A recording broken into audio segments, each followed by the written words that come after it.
Primeiro livro dos Reis, capítulo 15, versículo 34 em diante. Fez o que era mal perante o Senhor. Aliás, versículo 33, perdão, né? Primeiro livro dos Reis, capítulo 15, a partir do versículo 33. E no terceiro ano de Asa, rei de Judá, Baasa, filho de Aías, começou a reinar sobre todo Israel em Tirza. E reinou 24 anos. Fez o que era mal perante o Senhor, e andou no caminho de Jeroboão, e no seu pecado, o qual fizera Israel cometer.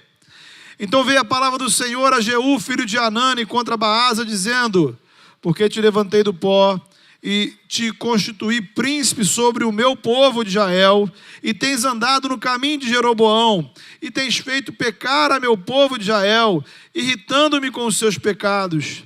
Eis que te exterminarei a ti, Baasa, e os seus descendentes, e farei a tua casa como a casa de Jeroboão, filho de Nebate. Quem morrer a Baasa na cidade, os cães o comerão, e o que dele morrer no campo aberto, as aves do céu o comerão. Quanto aos mais atos de Baasa, e ao que fez, e ao seu poder, porventura não estão escritos no livro da história dos reis de Israel? Baasa descansou com seus pais, e foi sepultado em Tirza. E Elá, seu filho, reinou em seu lugar. Assim veio a palavra do Senhor por intermédio do profeta Jeú, filho de Hanani, contra Baasa e contra sua descendência, e isso por todo o mal que fizera perante o Senhor, irritando-o com as suas obras, para ser como a casa de Jeroboão, e também porque matara a casa de Jeroboão. No 26º ano de Asa, rei de Judá, Elá, filho de Baasa, começou a reinar em Tirza sobre Israel, e reinou 2 anos. Zinri, seu servo, comandante da metade dos carros, conspirou contra ele. Achava-se Elá em Tirza, bebendo e embriagando-se, em casa de Arsa, seu mordomo em Tirza. Entrou Zinri e o feriu, e o matou, no ano 27º de Asa, rei de Judá, e reinou em seu lugar. Logo que começou a reinar e se assentou no trono, feriu todos os descendentes de Baasa. Não lhe deixou nenhum do sexo masculino, nem dos parentes, nem dos seus amigos.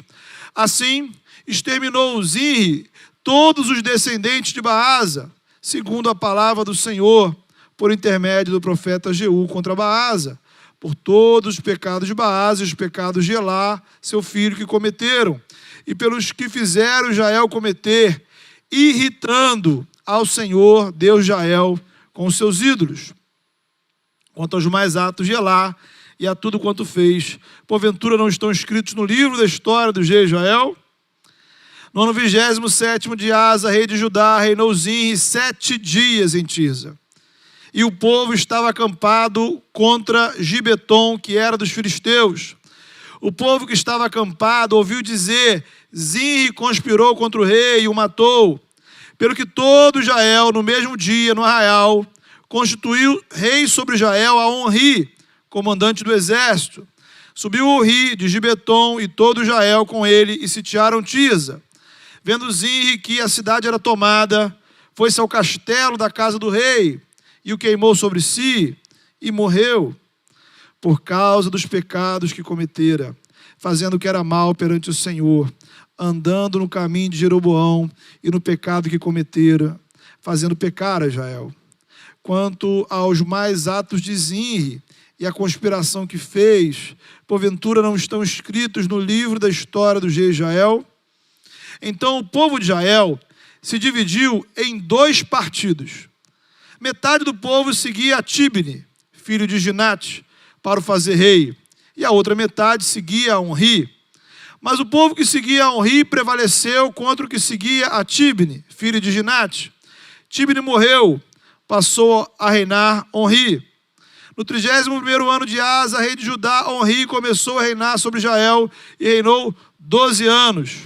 Em Tirza, reinou 6 anos. De Semer comprou ele o monte de Samaria por 2 talentos de prata e o fortificou. A cidade que edificou sobre o monte chamou-lhe Samaria, nome oriundo de Semer, dono do monte. Fez Onri o que era mal perante o Senhor. Fez pior do que todos quantos foram antes dele. Andou em todos os caminhos de Jeroboão, filho de Nebate, como também nos pecados com que este fizera pecar a Israel, irritando ao Senhor, Deus de Israel, com os seus ídolos. Quanto aos mais atos de Onri, ao que fez, ao poder que manifestou, porventura, não estão escritos no livro da história dos reis de Israel? Onri descansou com seus pais e foi sepultado em Samaria, e Acabe, seu filho, reinou em seu lugar. Acabe, filho de Onri, começou a reinar sobre Israel no ano 38º de Asa, rei de Judá. E reinou Acabe, filho de Onri, sobre Israel em Samaria, 22 anos. Fez Acabe, filho de Onri, o que era mal perante o Senhor, mais do que todos os que foram antes dele. Como se fora coisa de somenos andar ele nos pecados de Jeroboão, filho de Nebate, tomou por mulher Jezabel, filha de Etbaal, rei dos Sidônios, e foi e serviu a Baal e o adorou. Levantou um altar a Baal na casa de Baal, que edificara em Samaria. Também Acabe fez um poste ídolo, de maneira que cometeu mais abominações para irritar ao Senhor Deus de Israel do que todos os reis de Israel que foram antes dele.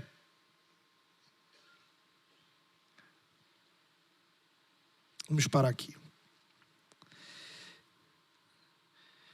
Queridos, lemos aqui a história de 5 reis diferentes de Israel. Não é à toa que o nome desse livro seja Reis.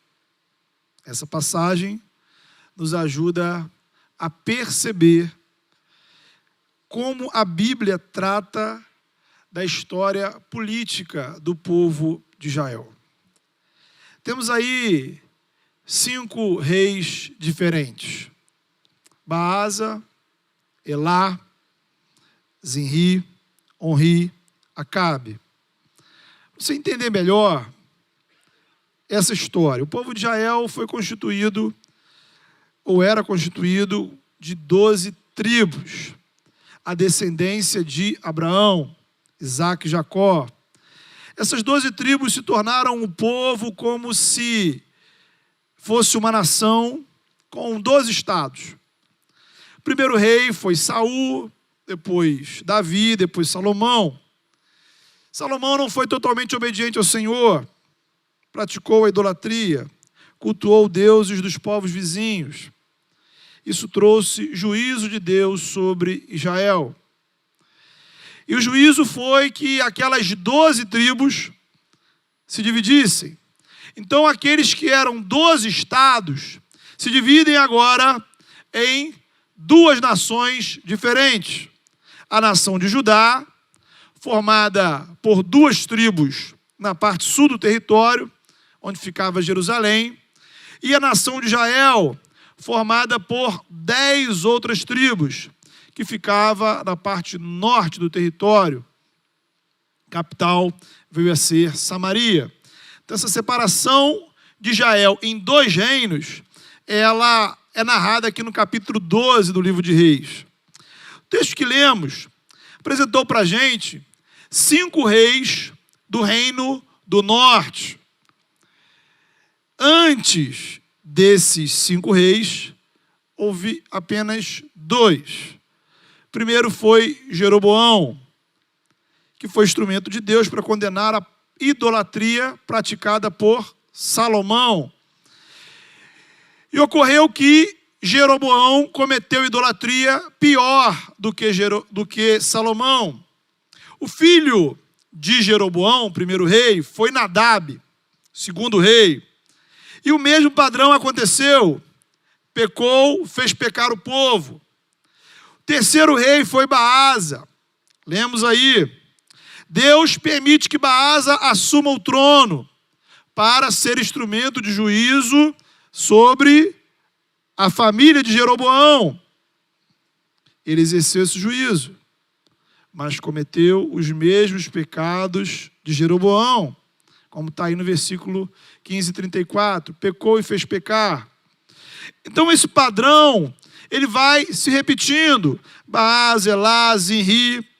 Veja aí o que aconteceu após a morte de Zinri. Capítulo 16, versículo 21, nós lemos, né? Qualquer semelhança aí é mera coincidência.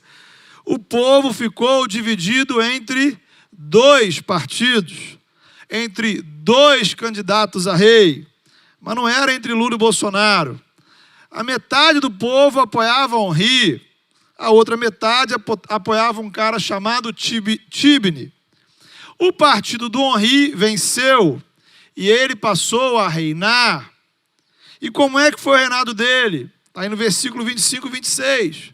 Foi pior do que todos os que vieram antes dele. Aprofundou, ampliou os pecados. Literalmente irritou o Senhor. Pecou e fez pecar, morreu. Quem é que assume o lugar do Onri? Nosso conhecido Acabe. Lembra dele? Não perca a conta.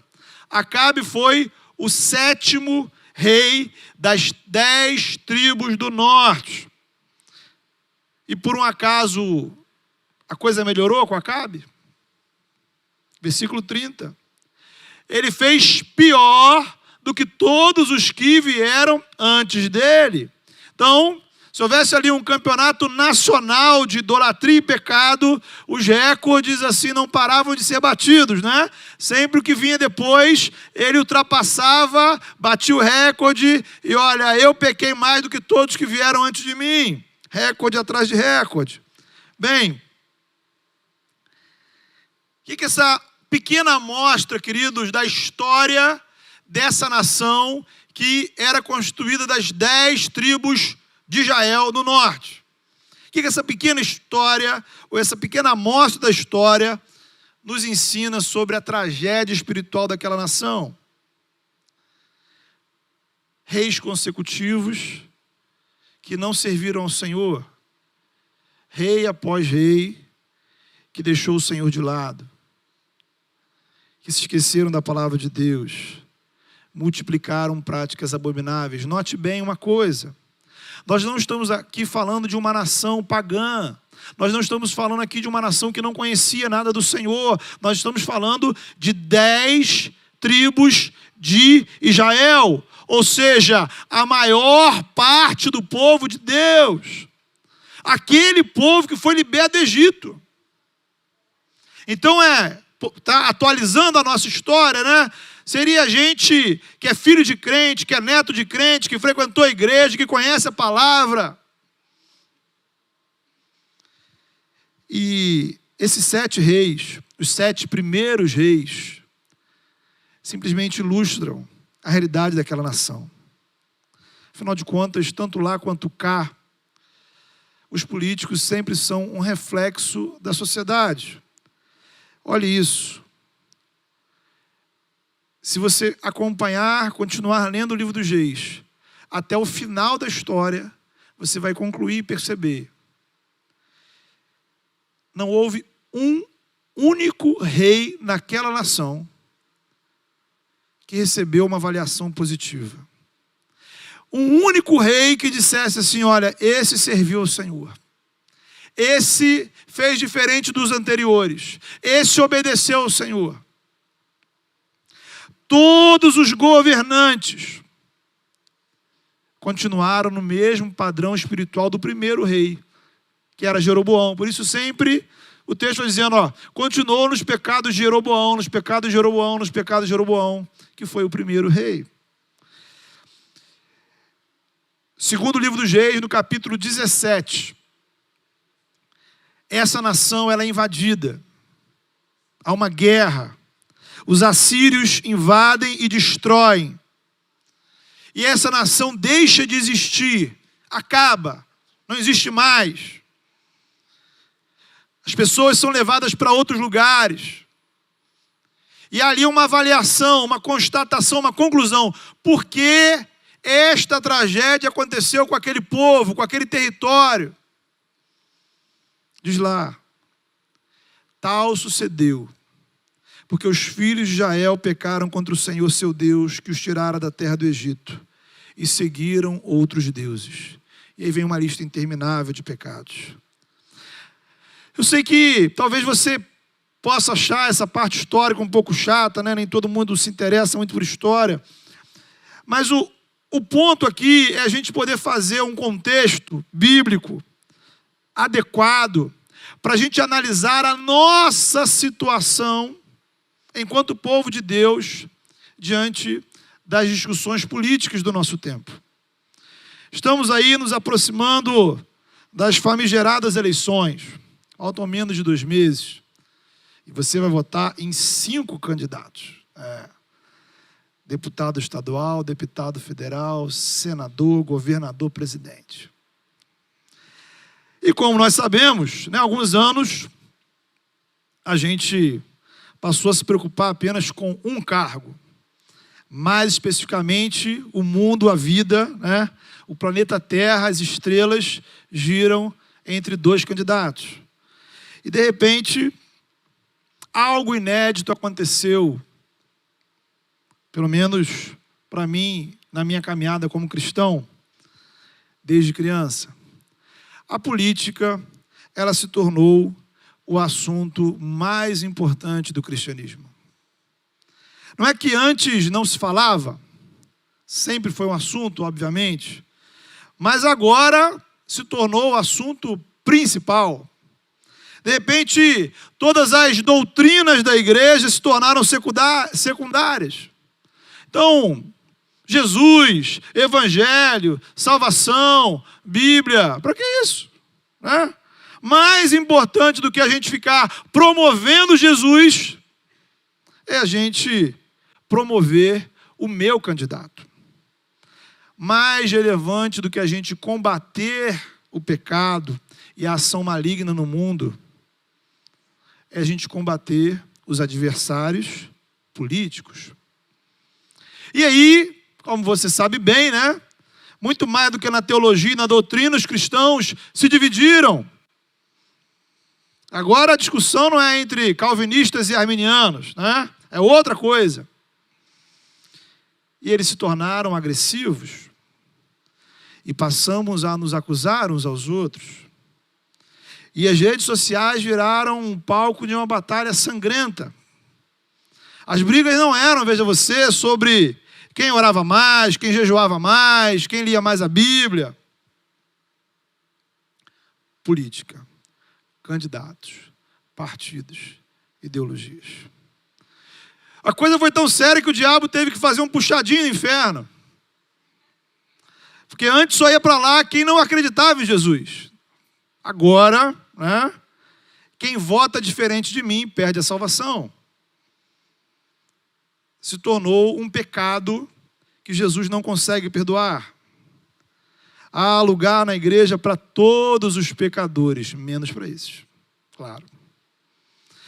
Então, antes as igrejas se identificavam pela sua teologia, pela sua doutrina, como a gente pergunta aos irmãos na hora da recepção.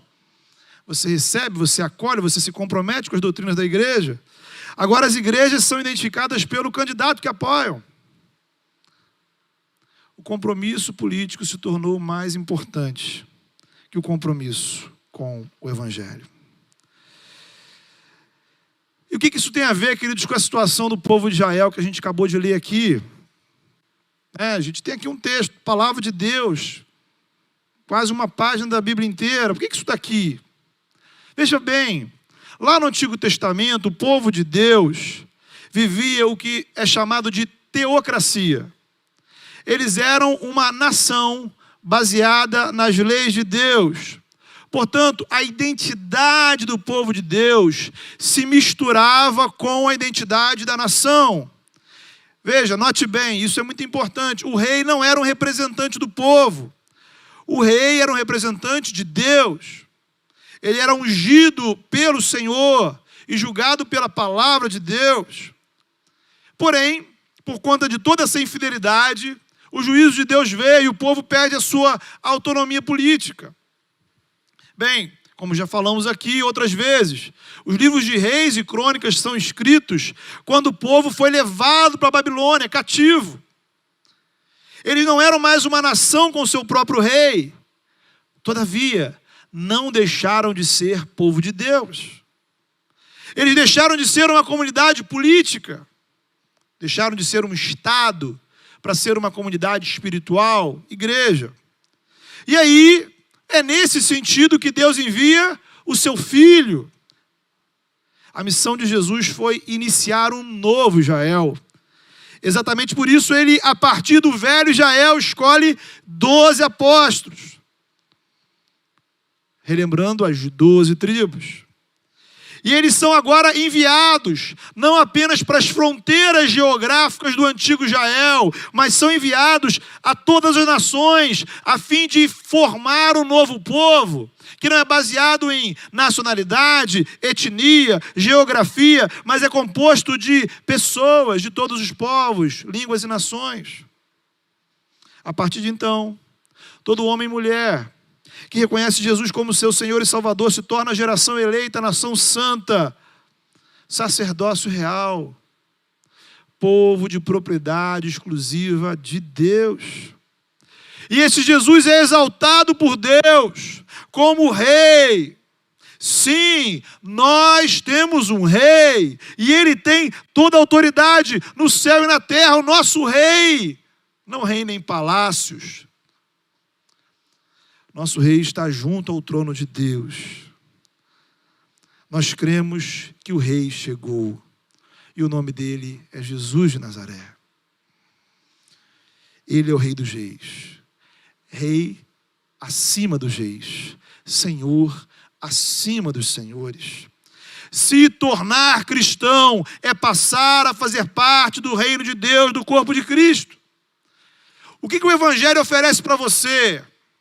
Note bem, o Evangelho nos oferece uma outra identidade, uma outra cidadania, uma outra pátria, uma outra esperança.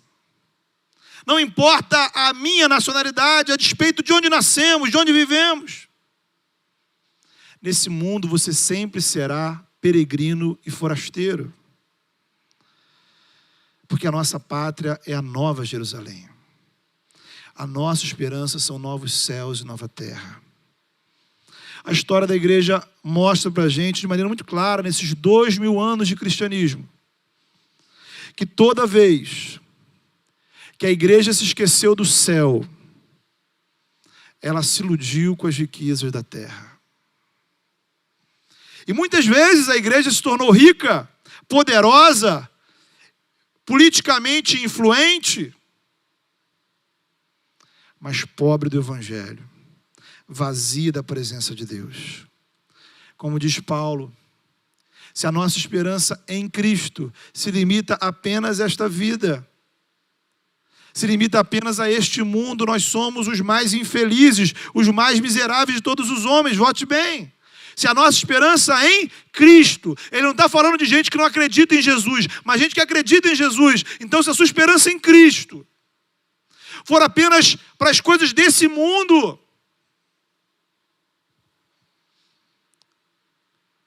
existem muitos cristãos e muitas igrejas que podem estar vivendo um cristianismo infeliz e miserável. Infeliz e miserável. Porque colocam a sua esperança apenas e tão somente nas lutas desse mundo, dessa vida. Guarde uma coisa no seu coração. A única condição de realmente fazermos a diferença na vida das pessoas desse mundo é colocando o coração no reino de Deus e a esperança na vida eterna. Como disse C.S. Lewis, a esperança de um novo mundo com Cristo nos ajuda a viver melhor este mundo. Agora, quando a minha esperança está neste mundo, eu perco tanto esse quanto aquele.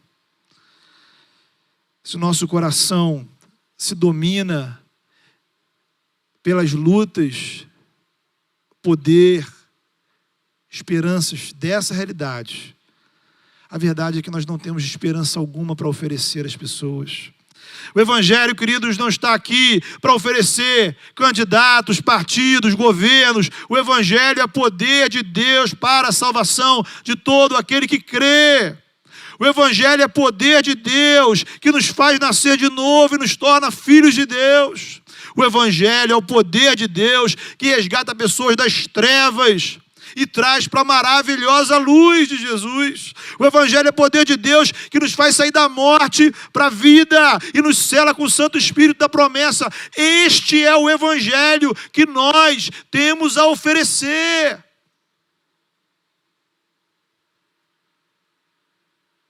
O poder de Deus. Observe bem. Isso não significa que a gente não deva se preocupar com as coisas desse mundo, inclusive com a política. Não se trata da gente se trancar dentro da igreja e orar para o mundo acabar logo. Evangelho não é alienação.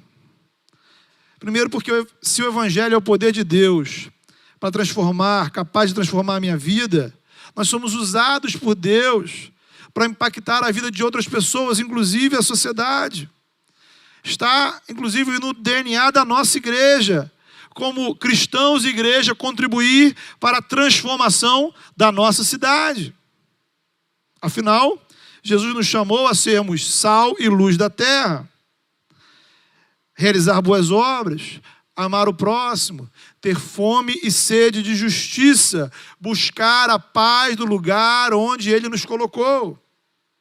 É por esse motivo que sim, precisamos de pessoas crentes comprometidas com o Evangelho, capacitadas e vocacionadas para servir a Deus em diferentes áreas, profissões, inclusive na política. Também devemos lembrar que o Evangelho, ele diz respeito a todas as áreas da vida. Já falamos isso aqui diversas vezes. Evangelho não é uma verdade apenas para você no domingo. Se Jesus é Senhor da minha vida inteira, Ele precisa influenciar minha família, minha sexualidade, minhas emoções, o exercício da minha inteligência, minha vida financeira, minha vida acadêmica, a maneira como eu lido com os meus vizinhos, meu tempo de lazer, tudo. E a política não fica fora disso. Dizer que o Evangelho nada tem a ver com política é uma falácia, porque tudo que existe tem a ver com o Evangelho. Não existem áreas neutras. Tudo que existe, se existe, foi afetado pelo pecado. E para cada área da vida, nós devemos olhar com olhos espirituais. Isso inclui tanto a política como todos os temas relacionados a ela. Educação, economia, cultura, saúde, por aí vai. E tudo na vida, e como tudo na vida, melhor dizendo, assim também na política há coisas boas e ruins. Há candidatos bons e ruins, há partidos bons e ruins, políticas públicas boas e ruins. E como tudo na vida, as coisas mudam. O que é bom hoje, amanhã vira ruim. O que é ruim hoje, vira bom amanhã. É nesse sentido que nós, enquanto cristãos, temos o dever de avaliar bem e votar de acordo com a nossa consciência diante de Deus. Precisamos estar bem informados, ler, conversar, ouvir diferentes opiniões, orar e chegar à conclusão do que será melhor para a nossa sociedade. Sem esquecer, naturalmente, que Deus também capacita pessoas não cristãs com inteligência e competência para contribuir com a sociedade. Por isso, na hora de você ir ao médico, ao mecânico, ao veterinário ou a qualquer outro serviço, você quer ser atendido por um bom profissional, mesmo que ele não professe a mesma fé que a gente. Portanto, o Evangelho, ele está longe de ser a alienação.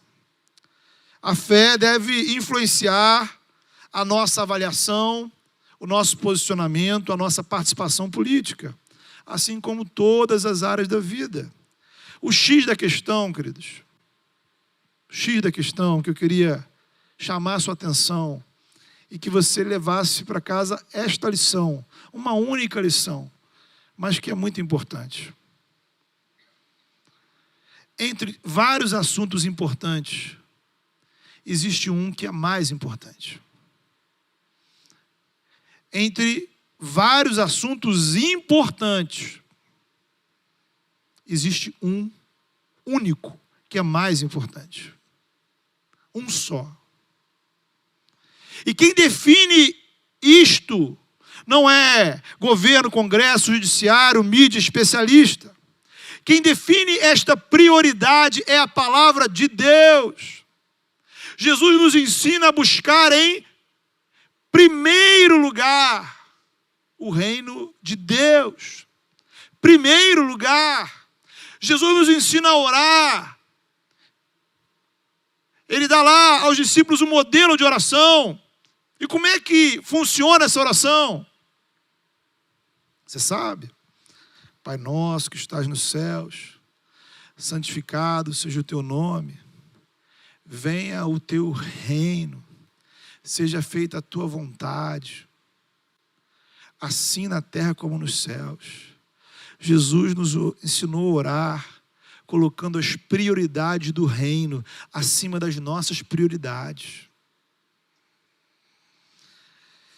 Se você assiste um noticiário qualquer, no rádio, na televisão, na internet, a conclusão que você chega é que não existe assunto mais importante que as eleições. Para eles, sim. Para nós, não. Para nós existe algo que é mais importante que o dia 2 de outubro. Existe algo mais importante, ou alguém mais importante do que aqueles que serão eleitos.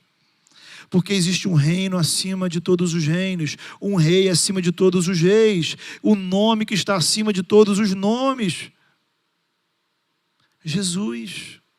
Jesus Cristo, o Filho de Deus.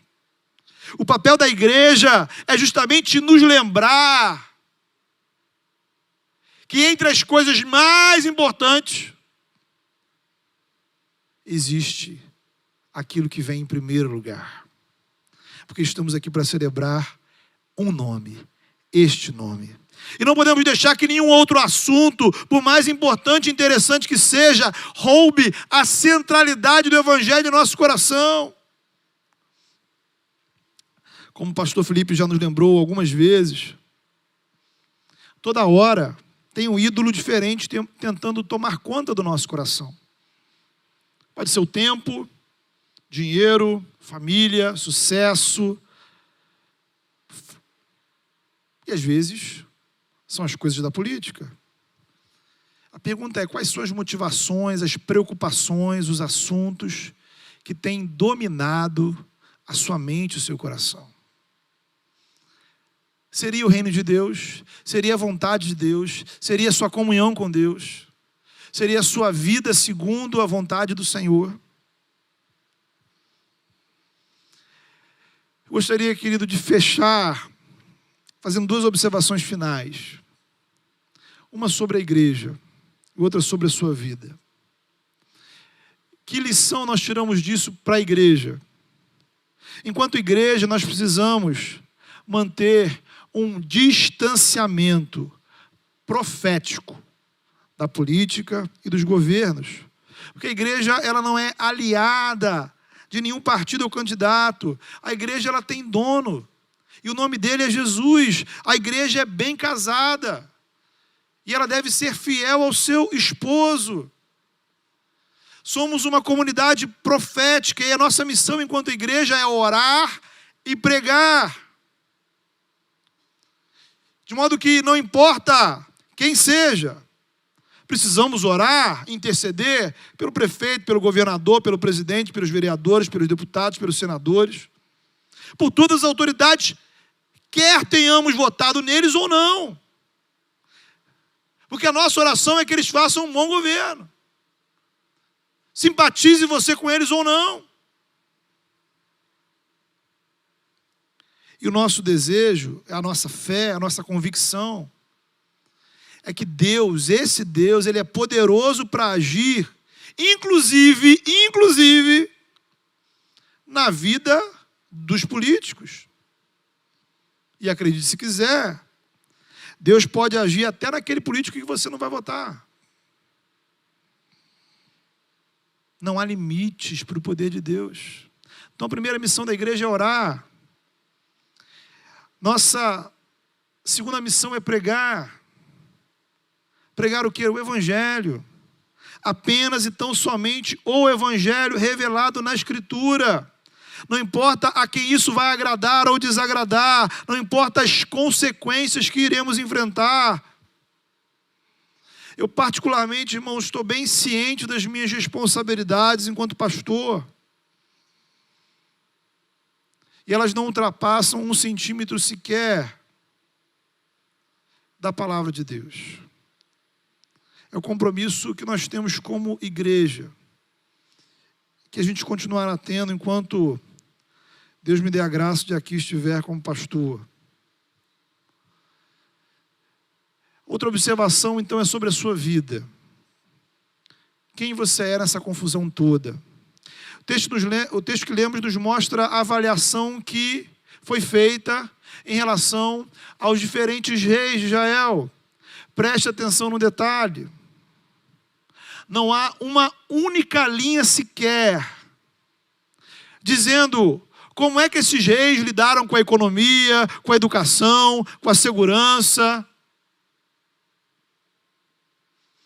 Nenhum deles foi avaliado politicamente.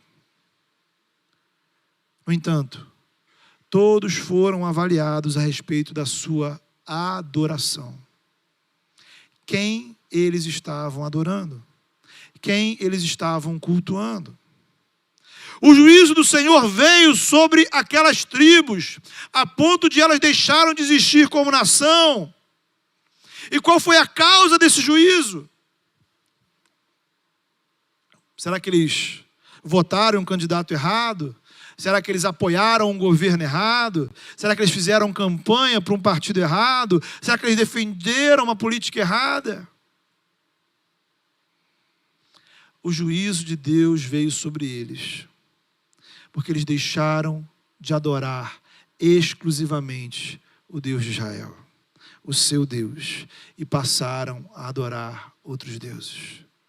Querido, veja, podemos errar politicamente, mas não podemos errar na nossa adoração. Não podemos errar no nosso culto. Se votamos errado,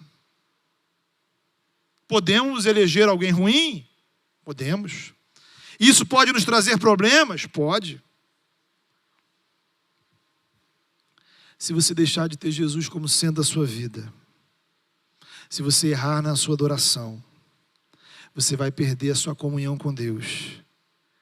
E nada é mais importante do que isso. Deus está avaliando a sua adoração. Quem você adora? Ele está à procura não de verdadeiros eleitores, mas de verdadeiros adoradores. Como está o seu coração, sua vida, suas disciplinas espirituais? Tudo isso é mais importante para o Senhor do que o número que você vai apertar lá na urna. Não quer dizer então que eleição não é importante? Já dissemos que sim. Ela é muito importante, mas ela não é a mais importante. Ela não é o mais importante para a minha vida diante de Deus. Infelizmente, queridos cristãos estão comprando a retórica do mundo. E de repente, a política se torna mais importante que o Evangelho. É quase que como se a sua salvação fosse definida por quem você vota. E aí entra aquele discurso que, a meu ver, é um discurso herético, a palavra é essa, heresia, que é da gente querer definir se a pessoa é convertida ou não, é cristão ou não, por uma avaliação meramente política. Isso é uma heresia, querido, porque isso contraria a palavra de Deus. Quem define a conversão e a salvação de alguém são critérios bíblicos, a saber, crer em Jesus como seu único Senhor e Salvador e adorar a Deus por intermédio dele. Agora, é óbvio e faz parte também da nossa doutrina bíblica de que ser cristão não faz de mim uma pessoa perfeita. Eu continuo pecador e, enquanto tal, podemos sim errar. Em todas as áreas da vida, inclusive. Podemos votar errado, apoiar partidos, candidatos errados. A pergunta é: se nós erramos, e quantos erram na hora de escolher a pessoa com quem você vai namorar, a pessoa com quem você vai casar, será que nós não podemos errar na hora de votar?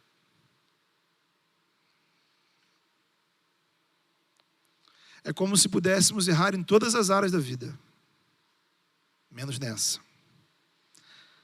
Eu não sei você, mas eu pessoalmente não tenho a menor convicção de ter votado certo todas as vezes na minha vida. Agora, todas as vezes eu tentei acertar, né? Os caras do lado de lá nem sempre me ajudaram, né? E, na verdade, eu nem saberia avaliar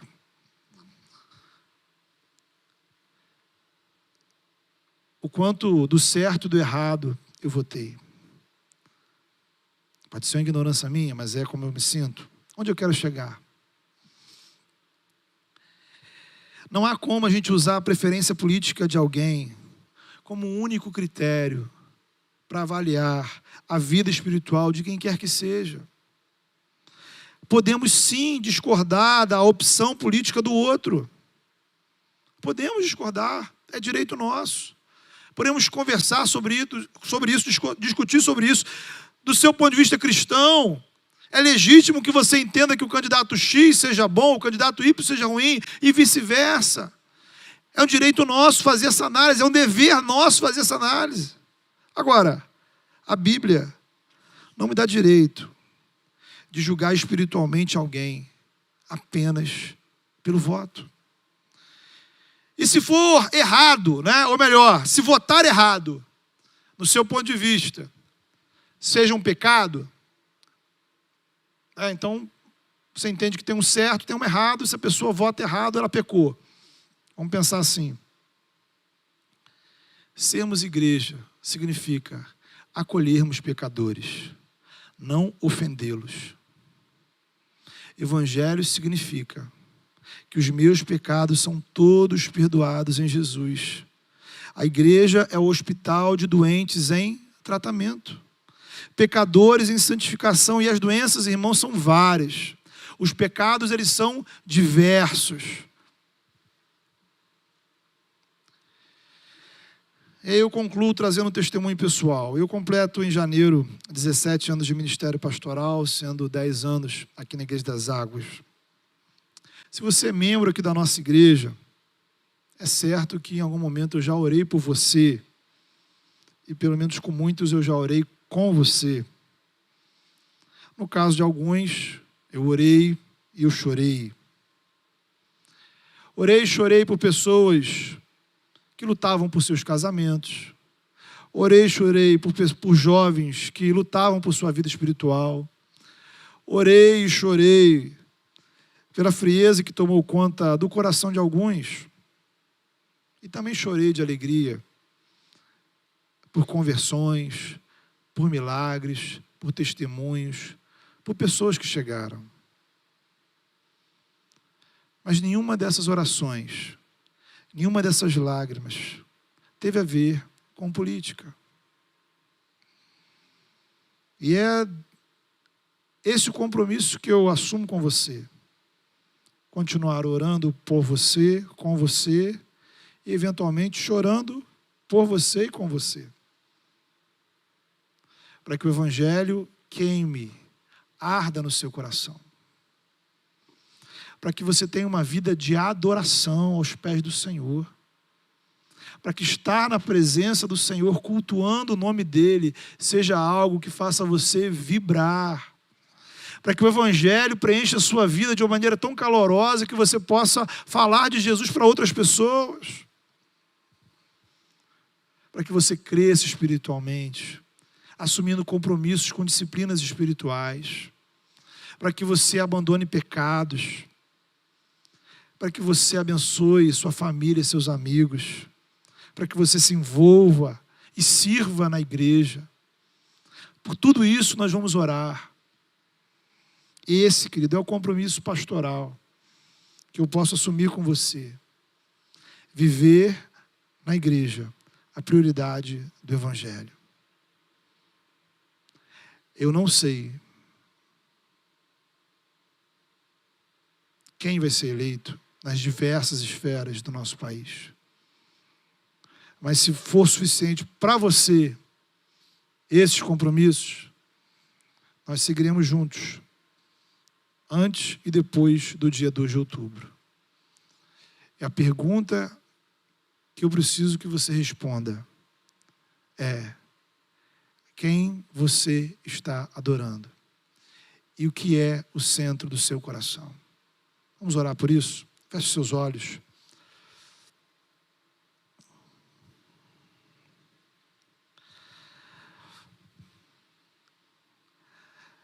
Senhor Deus e Pai,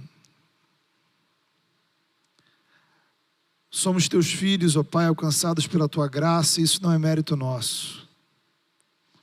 Somos, ó Pai, resgatados pelo poder do Senhor e fomos, ó Pai, inseridos no teu reino. O Senhor nos deu o privilégio, ó Deus, o direito de sermos chamados teus filhos. Somos teu povo, somos tua igreja, somos corpo de Cristo, somos reino de Deus. Somos povo de propriedade exclusiva sua, Senhor. Mas ainda vivemos um mundo, Senhor, pecaminoso. Aguardamos, esperamos e ansiamos a vinda de Jesus. Mas até lá, Senhor, nesse mundo, nessa terra, as lutas, ó Pai, ao nosso redor, muitas vezes tomam conta do nosso coração. Os problemas, as discussões. Nós pedimos ao Senhor que o teu Espírito Santo nos direcione para que nada nem ninguém, nenhum outro assunto, ó Pai, por mais importante que seja, tome o teu lugar em nossa vida, Senhor. Pai, em nome de Jesus, que o teu Evangelho brilhe, Senhor, que a glória do Senhor brilhe, Senhor, sobre todas as áreas da nossa vida, inclusive sobre essa, Senhor. Que a tua graça nos ilumine, que o teu Espírito Santo nos conduza. Tanto na maneira, Senhor, como nós olhamos para isso ao nosso redor. A maneira como vamos votar, a maneira como vamos nos posicionar. Tanto também, Senhor, na maneira como olhamos para os irmãos que pensam diferente da gente, que fazem escolhas diferentes da gente. Pai, que possamos lembrar que o que nos une, Senhor, são os laços do sangue de Cristo. E que não possamos, ó Pai, destruir a nossa comunhão por pratos de lentilhas, Senhor, que são irrelevantes, são passageiros, são secundários, em relação à primogenitura da tua graça em nossa vida, Senhor. Em relação, ó Pai, à prioridade da salvação que o Senhor nos deu em Cristo. Pai, nós suplicamos, ó Pai, pelo nosso país, pela nossa cidade, pelo nosso estado, por todas as autoridades constituídas, ó Pai. Suplicamos, ó Pai, por aqueles que serão eleitos, ó Pai. Pedimos ao Senhor que o Senhor levante pessoas sérias, competentes, ó Pai, e porventura tementes ao Senhor, para que possam fazer a diferença, Senhor, neste lugar, para que as mazelas, ó Pai, do nosso mundo, Senhor, sejam dirimidas. Mas, ó Pai, nós suplicamos também que não possamos ser dominados e tomados pelas pautas, pelas discussões, pelos debates, pelas disputas. Ajuda-nos a permanecer com o coração íntegro na Tua presença, Senhor. Pai, o Senhor procura adoradores, que não possamos ser como essas 10 tribos, povo que foi libertado do Egito, povo que conheceu milagres na sua história, mas povo que sucumbiu, porque deixou de adorar exclusivamente o Senhor, porque abandonou a adoração do Senhor. Em nome de Jesus, quebranta-nos, ó Pai. Ó Pai, visita os corações que estão, ó Pai, frios. Faz arder, ó Pai, o fogo do Evangelho no nosso coração. Faz arder, Senhor, a alegria da salvação. Faz arder, Senhor, a vibração pelo Teu reino. Faz arder, Senhor, a emoção de servirmos ao Senhor em espírito e em verdade. Traz sobre nós, ó Pai, a prioridade, que possamos buscar, ó Pai, em primeiro lugar o Teu reino, Senhor. Que possamos, ó Pai, apresentar para esse mundo, ó Pai, a verdadeira esperança que é em Cristo. Que possamos experimentar na nossa vida e através de nós e entre nós o poder do Evangelho, o poder daquele que tem o nome sobre todo nome, Senhor. E que nenhum outro nome, Senhor, tenha lugar entre nós, a não ser o nome de Jesus. E que no nome dele, Senhor, nós vejamos, ó Pai, o Teu poder, a Tua graça, a Tua intervenção, a Tua cura, milagres, ó Pai, transformação de vidas, transformação de famílias. Ajuda-nos como igreja, Senhor, a manter o nosso coração e os nossos olhos voltados, ó Pai, para aquele trono onde Tu estás assentado e ao Teu lado o Cordeiro.